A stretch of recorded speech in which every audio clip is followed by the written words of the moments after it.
গতকালকে অনুমানিক বিকেল ৩ ঘটিকার সময় আমাদের পানিভরা জিপির আওতাধীন যে পুরুত্তল গ্রাম রয়েছে, সেই পুরুত্তলে একটা কলোনি রয়েছে। যে গরিব লোকেরা সেই কলোনিতে বসবাস করে, যেটা সরকারের সাহায্যার্থে ওই কলোনিতে ওরা বসবাস করে। এখানকার একটা ৪ বছরের কালিন্দ্রি সম্প্রদায়ের একটা ৪ বছরের শিশু কন্যা, আর তাকে একটা রুকনি নিবাসী, যার বাংলাটিলা নিবাসী রুকনি এরিয়ার বাংলাটিলা নিবাসী প্রদীপ কালিন্দ্রি বলে একটা নরপিশাচ, যার বাবার নাম রামলাল কালিন্দ্রি, সেই এই ৪ বছরের শিশু কন্যাকে রেপ করেছে। গতকালকে পুলিশের বিশাল বাহিনী গিয়ে সেখানে তল্লাশি অভিযান চালায়। পরবর্তীতে আমরা খবর পাই সে পালইর একটা চায় বাগানের ভিতরে, পাহাড়ের ভিতরে সে লুকিয়ে আছে। ওখানে পুলিশ অভিযান চালিয়েছে, কিন্তু তাকে পাকড়াও করা যায়নি, কারণ সে জঙ্গলের ভিতরে লুকিয়েছিল, কোথাও বা পালিয়েছে। আজকে আমার কাছে আর এখন থেকে ৩ ঘন্টা আগে ফোন এসছে সে নাকি পালংঘাট হয়ে রুকনির উদ্দেশ্যে যাচ্ছে। আমি খবর নিয়েছি তার অরিজিনাল ঘর সেই রুকনি বাংলাটিলাতে।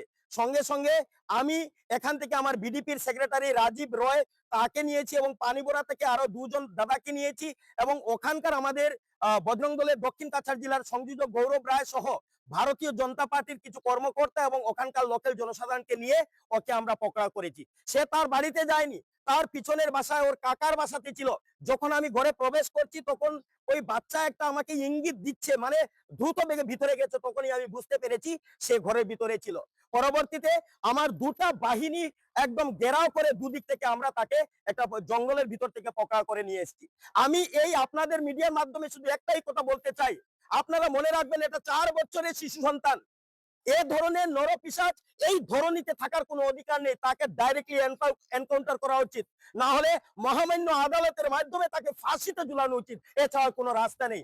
আমি আপনাদের মিডিয়ার মাধ্যমে কাছাড়ের সিনিয়র পুলিশ সুপার, ওনার বলিষ্ঠ নেতৃত্ব দেখেছি, ওনার বলিষ্ঠ নেতৃত্বে সমস্ত থানাতে বলিষ্ঠ কাজ চলছে। আমি ওনার কাছে আবেদন করব যাতে এমন একটা রিপোর্ট তৈরি করেন যাতে এই কলঙ্কিত নরপিশাচকে যাতে কোনোভাবে ছাড় দেওয়া না হয় এবং তাকে ফাঁসিতে ঝুলানো হয়, এটাই আবেদন আপনাদের মিডিয়ার ভাইদের কাছে।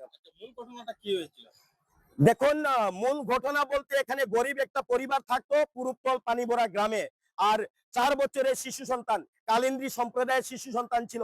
এবং এই যে রুকনি নিবাসী বাংলাটিলার যে প্রদীপ কালিন্দ্রি বলে যে ছেলে, রামলাল কালিন্দ্রির আর কুলাঙ্গার পুত্র, সে ওই পুরুত্তলে সে বসবাস করত।